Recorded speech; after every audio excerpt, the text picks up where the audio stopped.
चलिए दोस्तों वीडियो की शुरुआत करते हैं। सबसे पहली कंपनी की बात करते हैं। पहली कंपनी का नाम है दोस्तों कल्याण ज्वेलर्स इंडिया लिमिटेड। बट इसको डिस्कस करने से पहले अगर आपने अभी तक चैनल को सब्सक्राइब नहीं किया है तो चैनल को सब्सक्राइब करके बेल आइकन को प्रेस कर लो ताकि आने वाली वीडियोस की भी नोटिफिकेशंस आपको मिल सके। और सेबी रजिस्टर्ड रिसर्च एनालिस्ट के टेलीग्राम चैनल को भी ज्वाइन कर लो, जिसका लिंक आपको डिस्क्रिप्शन में देखने को मिल जाएगा। और एक डिस्क्लेमर भी है, जो भी न्यूज़ एंड अपडेट्स हम लोग कवर करेंगे वो सारी एजुकेशन पर्पज़ के लिए हैं, सीखने के लिए हैं। तो उसको किसी भी तरह का इन्वेस्टमेंट एडवाइस मत समझना, आप खुद से भी रिसर्च और एनालिसिस कर सकते हैं।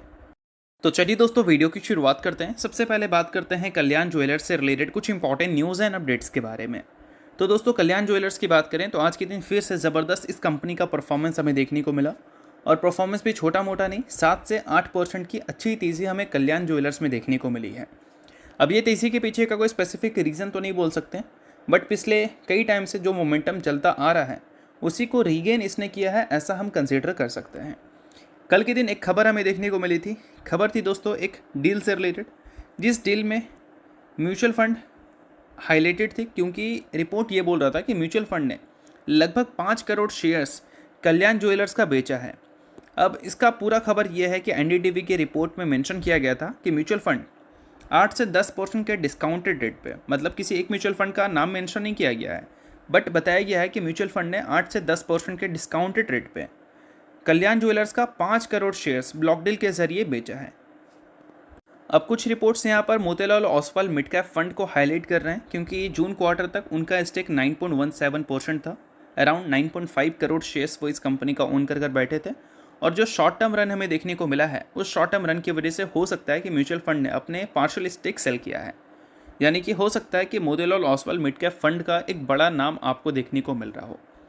क्योंकि देखो Motilal Oswal mid cap fund की अगर हम बात करें तो उन्होंने जो शॉर्ट टर्म में इस कंपनी में रैली दिखाया, उस रैली का एक प्रॉफिट बुक किया होगा और उस चीज़ को उन्होंने किसी दूसरी कंपनी में इन्वेस्ट किया होगा, क्योंकि म्यूचुअल फंड हमेशा ये सारी चीज़ें तो करती ही रहती हैं। और कल्याण ज्वेलर्स के दोस्तों अगर हम बात कर रहे हैं तो अभी 52 वीक हाई से सिर्फ ये 1.22% ही नीचे है। जो रिसेंट टाइम में तेज़ी दिखी थी, उस तेज़ी के बाद अभी भी कोई बड़ा प्रॉफिट बुकिंग हमें देखने को नहीं मिला है। वो तेज़ी को लगातार इसने सस्टेन किया है। वैल्यूएशन वाइज अगर देखोगे तो अभी भी पिछले 5 साल का जो मीडियन पी का लाइन है, उससे ये करंट पी के हिसाब से अगर देखो तो नीचे ही देखने को मिल रही है।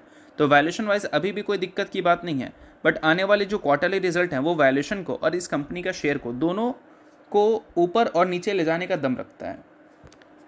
मार्केट इस कंपनी को लगातार तेज़ी इसलिए दिखा रही है क्योंकि इस कंपनी के अर्निंग्स एक्सपेक्टेशन बहुत ज़्यादा हाई हैं। 4 अगस्त को कंपनी अपने अर्निंग्स को रिपोर्ट करेगी और अकॉर्डिंग टू एक्सपेक्टेशंस अगर अर्निंग्स देखने को मिल गए तो फिर कल्याण ज्वेलर्स की जो परफॉर्मेंस है वो एज इट इज़ कंटिन्यू भी दिख सकती है। और अगर एक्सपेक्टेशंस को अगर ये छोटे मार्जिन से भी मिस करती है तो फिर एक बड़ी प्रॉफिट बुकिंग भी कल्याण ज्वेलर्स जैसी कंपनीज पे देखने को मिल सकता है।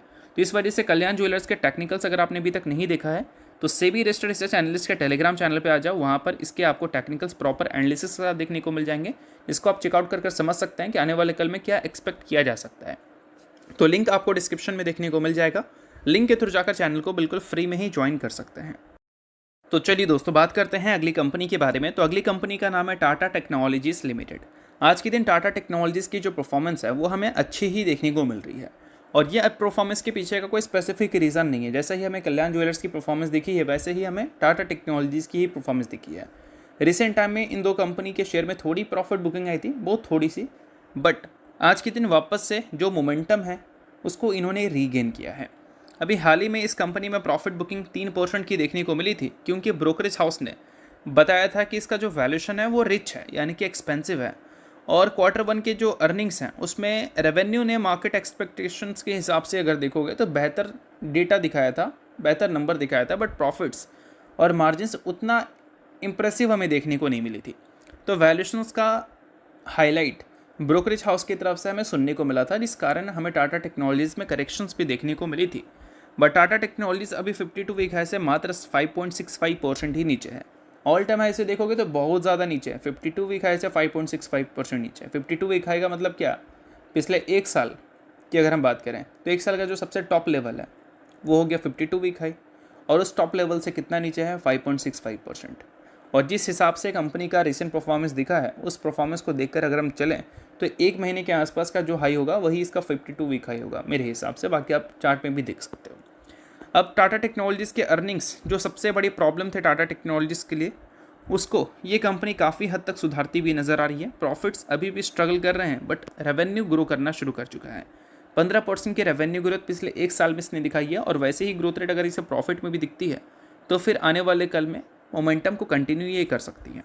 और इस कंपनी के शेयर होल्डिंग पैटर्न में अगर एफ को देखोगे तो उन्होंने अपने स्टेक्स पिछले क्वार्टर में भी इंक्रीज़ किया था और इस क्वार्टर में भी इंक्रीज़ किया है, और सेम डी के साथ भी दिख रही है। उन्होंने भी पिछले क्वार्टर में अपनी स्टेक्स इंक्रीज़ किया था और इस क्वार्टर में भी उन्होंने अपनी स्टेक्स को इंक्रीज़ ही किया है। तो टाटा टेक्नोलॉजीज़ के इन्वेस्टर ये सारी चीज़ें आप ध्यान में रखें। बाकी नेक्स्ट कंपनी की बात करें तो नेक्स्ट कंपनी है दोस्तों CDSL, यानी कि central depository services India limited. अब ये कंपनी तो अपने अर्निंग से ही परेशान है। अगर ये कंपनी की अच्छी परफॉर्मेंस रहती है ना, तो उसके पीछे का रीज़न भी अर्निंग्स ही होता है, और जब खराब परफॉर्मेंस होती है तो उसके पीछे का भी रीज़न अर्निंग्स ही होता है। तो CDSL और BSH जैसी कंपनीज अपने अर्निंग्स के बेसिस पे ही कंप्लीट मूव करती है। अगर वो अच्छा नहीं कर रही है तो मार्केट एक्सपेक्ट कर रही है कि फ्यूचर के अर्निंग्स अच्छे नहीं आएंगे, और अच्छा परफॉर्म कर रही है तो सिंपल सा मतलब है कि मार्केट एक्सपेक्ट कर रही है कि फ्यूचर के अर्निंग्स बहुत अच्छे आएंगे। सो अब दोस्तों वीडियो में आगे बढ़ने से पहले बात कर लेते हैं सेबी रजिस्टर्ड टेलीग्राम चैनल के बारे में, जिसको आप ज्वाइन कर लो। लिंक इसका डिस्क्रिप्शन में दिख जाएगा। ज्वाइन करने का सबसे बड़ा बेनिफिट ये है कि जिस हिसाब से मार्केट में अप्स एंड डाउन दिख रहा है, ऐसे टाइम पे हर दूसरी कंपनी के एनालिसिस बहुत ज़्यादा इंपॉर्टेंट है। तो यहाँ पर आपको सभी कंपनी के टेक्निकल्स को एनालिसिस कर अपडेट होता हुआ देखने को मिल जाता है, जो कि हर किसी के लिए काफ़ी ज़्यादा यूज़फुल है। और इसके लिए आप चैनल को ज्वाइन कर फ्री में आप चेकआउट भी कर सकते हैं इन कंपनी के प्रॉपर टेक्निकल्स, जिससे आपको आइडिया लगेगा कि अभी इन कंपनी में क्या चल रहा है। तो without wasting any time link description में है, लिंक की तरफ जाकर चैनल को फ्री में ज्वाइन कर लो। और CDSL के दोस्तों अगर हम बात कर रहे हैं तो CDSL 52 वीक हाई से 19.6% हमें नीचे देखने को मिल रही है। वैल्यूएशन वाइज अगर देखोगे तो फिर इसका EPS और current valuation, current price to earning multiples बिल्कुल एक जगह पे, यानी कि इसका जो शेयर है वो वैल्यूएशन और EPS के हिसाब से एकदम फेयर है। अगर ऊपर जाता है तो EPS को ऊपर जाना बहुत ज़्यादा इंपॉर्टेंट है, और नीचे अगर आता है तो EPS को नीचे आना बहुत ज़्यादा इंपॉर्टेंट है। इस वजह से CDSL बहुत ही ज़्यादा हाईलाइटेड अभी के टाइम पे आपको देखने को नहीं मिलेगी, क्योंकि एक फेयर वैल्यू पे ये कंपनी दिख रही है।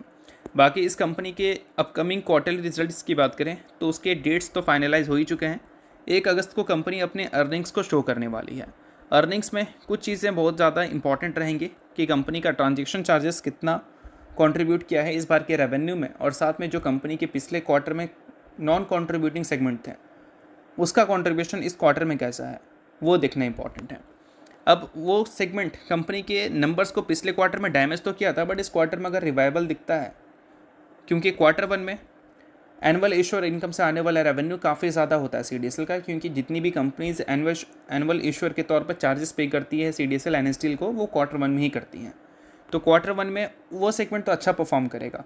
अगर ट्रांजेक्शन चार्जेस वाला सेगमेंट भी अच्छा परफॉर्म कर दे तो एक्सपेक्टेड है कि CDSL के अर्निंग्स ऊपर जा सकते हैं, बट कितना ऊपर जाएंगे वो देखना अभी भी एक बड़ा बोल सकते हैं कन्फ्यूजिंग है, क्योंकि बाज़ार जिस हिसाब से परफॉर्म कर रही है, कभी इक्विटी कैश मार्केट का जो टर्नओवर है वो ज़्यादा दिख रहा है तो कभी कभी कम दिख रहा है।